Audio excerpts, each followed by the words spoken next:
Point मध्ये तुमचं सगळ्यांचं मनपूर्वक स्वागत करते।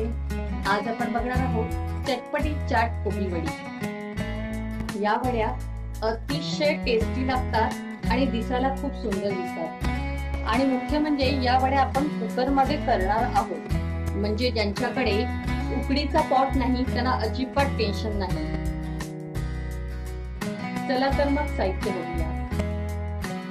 चाट मसाला, तीळ, गरम मसाला, हळद, लाल मिरची पावडर, जिरा पावडर, धने पावडर,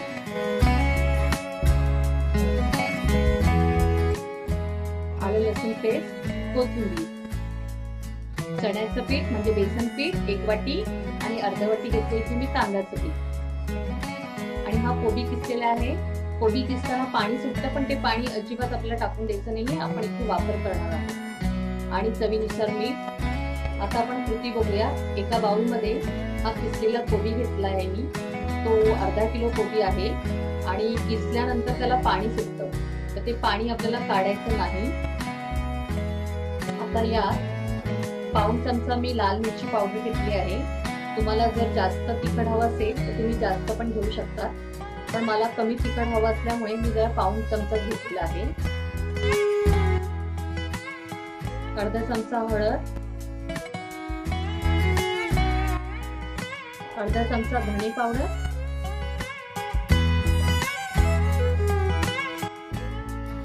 अर्धा चमचा जिरे पावडर, अर्धा चमचा गरम मसाला,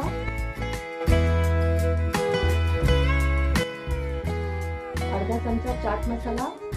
चाट मसाल्याने या वेळेला खूप सुंदर लागतात, एक वेगळी टेस्ट येते। 1 चमचा तीळ, तुम्हाला आवडत असेल तर तुम्ही जास्त पण घालू शकता। या तिळामुळे एक वेगळा फ्लेवर येतो, म्हणून मी जरा आणखीन तीळ टाकते। आलं लसूण पेस्ट, इथे मी 1 इंच आलं घेतलेलं आहे आणि 5 ते 6 लसणाच्या पाकळ्या घेतल्या आहेत। या आलं लसूण पेस्टमुळे अजून छान चव येते। चवीपुरतं मीठ,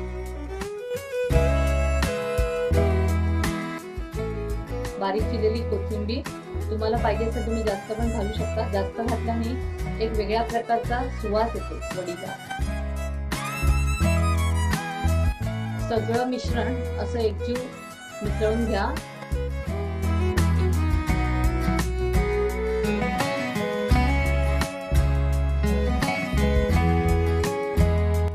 आता हे सगळं मिश्रण एकजीव झालेलं आहे।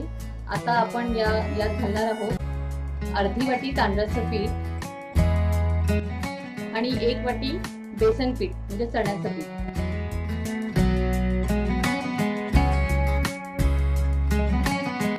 आता याचं खास वैशिष्ट्य म्हणजे आपण यात पाणी अजिबात घालणार नाही, कारण कोबीला जे पाणी सुटलं होतं त्याच्यामध्येच आपण हे पीठ भिजवून घेणार आहोत। आता हे सगळं चांगलं मिक्स करून घ्यायचंय।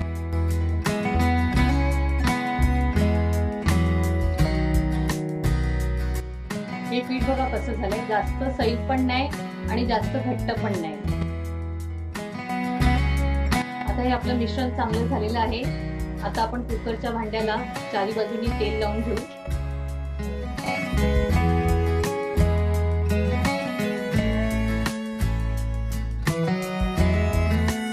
आता हे मिश्रण आपण कुकरच्या भांड्यात टाकून घेऊ।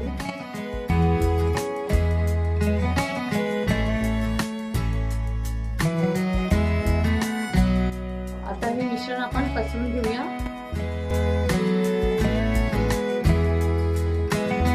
आता आपण कुकर मध्ये खाली पाणी टाकून घेऊया आणि हा डबा आपण तिथे ठेवूया। आता कुकरचं झाकण लावून घेऊया। मुख्य म्हणजे आपल्याला कुकरची शिट्टी काढून घ्यायची आहे। आता आपल्याला गॅसवर मोठ्या आचेवर 20 ते 25 मिनिटं ठेवायचे आहे।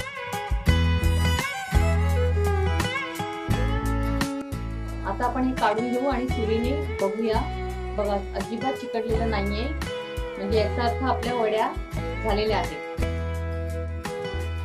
वड्या कापून घेऊया।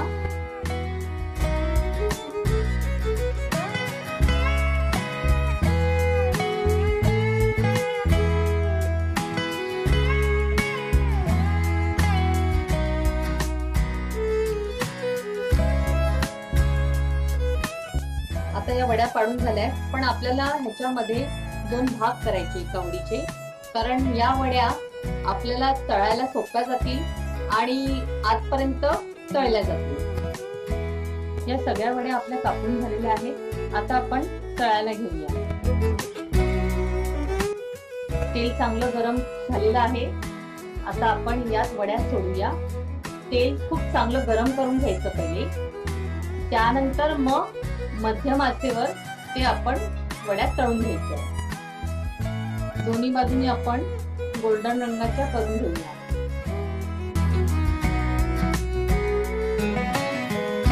दोन्ही बाजूनी छान झालेल्या आहेत. आता आपण काढून घेऊया.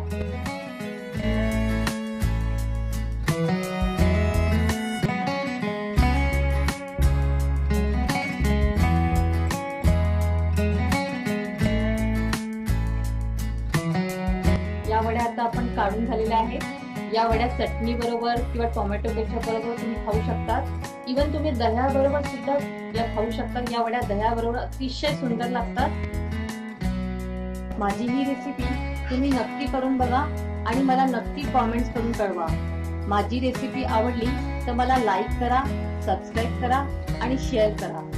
यापुढेही अशाच मस्त मस्त रेसिपी तुमच्या समोर मी घेऊन येणार आहे. त्यासाठी कस्तुरी फूड पॉइंटला व्हिजिट द्या आणि तुम्ही माझी रेसिपी वेळात वेळ काढून बघितल्याबद्दल तुमचे मी खूप खूप आभार मानते आणि अशाच प्रकारे मी तुमचा निरोप घेते. धन्यवाद.